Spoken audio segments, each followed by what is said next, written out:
Today we mark the day 60 years ago that the Freedom Ride started. Organized by the Congress of Racial Equality, CORE, with Dr. James Farmer as the co-founder and director. The first stop was here in Fredericksburg, not too far from where I stand. I am truly humbled to stand here today in honor of this significant day 60 years ago. James Farmer was one of 400 Black and white Americans who risked their lives and inspired our country in 1961. He continues to inspire us today.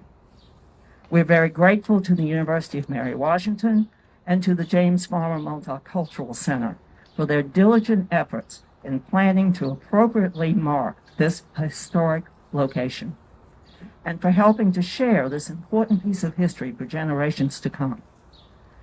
As a community, we understand that history has been told only through a few perspectives, and that we carry the responsibility of telling the whole story, one that is representative of all of the voices in our history.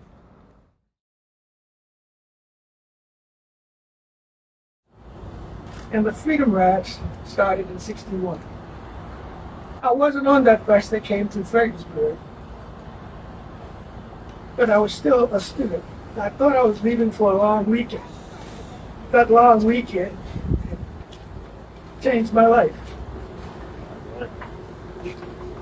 I don't know if any of you ever have seen Changing of the Guard at Buckingham Palace, but nevertheless, let me tell you what happened when I joined the Freedom Ride in Montgomery, Alabama. And then we're taking the buses from Montgomery to Jackson, Mississippi. Now, I'd like to really say that the bus ride from Montgomery to Jackson crossed the state line, obviously, between Alabama and Mississippi. Because the fewness, the notoriety of what had happened on the buses in Alabama, we had 2 helicopters flying overhead. We had state police cars behind and in front of the bus that we were on. We also had Alabama National Guard on the buses with us, with unsheathed bayonets. Now, we were very naive. We thought if it was the National Guard, we would be safe. When we got to the Alabama-Mississippi state line, it was like the changing of the guard. National Guardsmen lined up. On the Mississippi side of the state line, the same was true. State police and National Guard there ostensibly to protect us. It is an honor to hear Dion speak and to participate in today's ceremony. The story of the Freedom Riders had a profound impact on my students. As a history teacher, I would witness this reaction thousands of times during my career. A group of rambunctious 6th graders would sit in silence as they contemplated the fact that each of the Freedom Riders signed a last will and testament prior to boarding the bus. My students realized that many of the Freedom Riders were just a few years older than they were, and yet they remained willing to risk their lives in the name of justice. As their journey unfolded through turbulence and violence, there was an ever-present, undeniable calm. And you can see it in their faces. And it is still evident today, as many, like Dion, have dedicated their entire lives to service. The Freedom Riders continue to inspire each of us with a message of hope. Their passion and sense of purpose guide us to complete this journey for justice. Dr. James Farmer, 1920 to 1999. James Peck, 1914 to 1993. Genevieve Hughes, 1932 to 2012. Joe Perkins, 1933 to 1976. Walter Bergman, 1899 to 1999. Francis Bergman, 1904 to 1979. Albert Bigelow, 1906 to 1993. Jimmy McDonald, 1933 to 2000. Ed Blankenheim, 1934 to 2004. Hank Thomas, born 1941. Charles Person, born 1943. Reverend Benjamin Elton Cox, 1931 to 2011. And John Lewis, 1940 to 2020.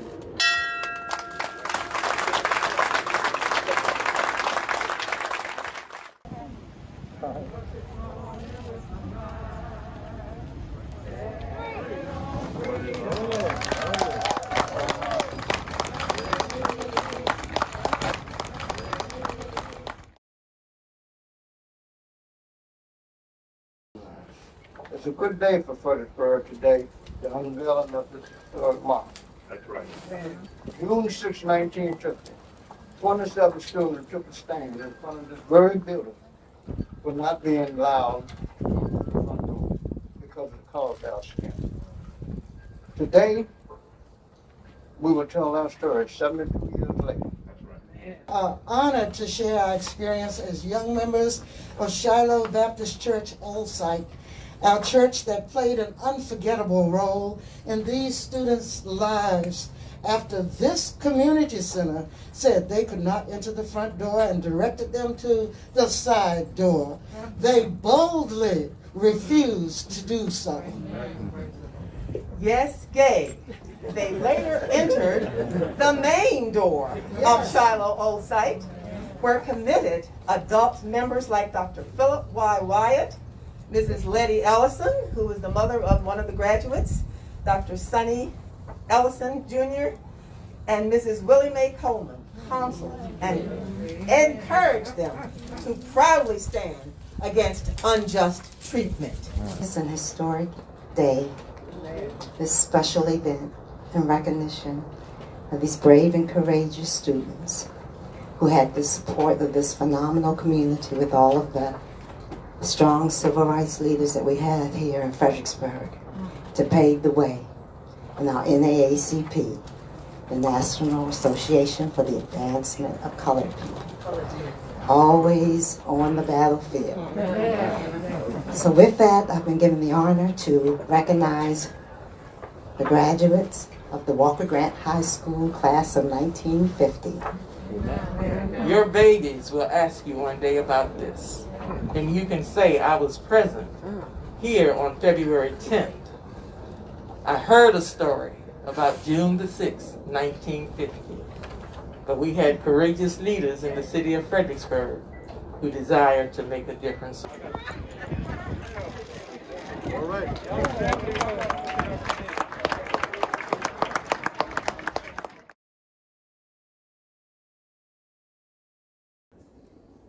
I want to be clear when I say this. I cannot overstate the importance of knowing your history and for others to know it. Because Black history is American history. As President Pano never tires of explaining, this is what we strive to do at Mary Washington. Faculty, staff, and students engage with community partners to complete works of consequence, projects that make a difference here in Fredericksburg and across the globe. To the Fredericksburg community, the Mary Washington community, what a day during Black History Month to really celebrate something powerful. I like that it's a trail, not a site, not a set of sites, not a memorial. I like that it's a trail because everyone in this room is on a journey, and Fredericksburg is on a journey, and Virginia is on a journey, and America is on a journey, and humanity is on a journey. So the fact that you've called these important sites a trail reminds us that we're on a journey. I am truly a son of this city, and I'm proud to be a son of this city. My father went to John J. Wright in Spotsylvania. He did not finish back then, and he ended up going into the military. My mom is a graduate of Walker Grant High School, or Walker Grant School, and they made their connection here. The role that UMW had in the marker and this process, and anybody who's worked on any kind of process knows that's not enough time. So I can kind of sum it up in one word, which is actually connections. So UMW, in its various iterations, has been part of the community since 1908, and the town and the school have grown and changed together.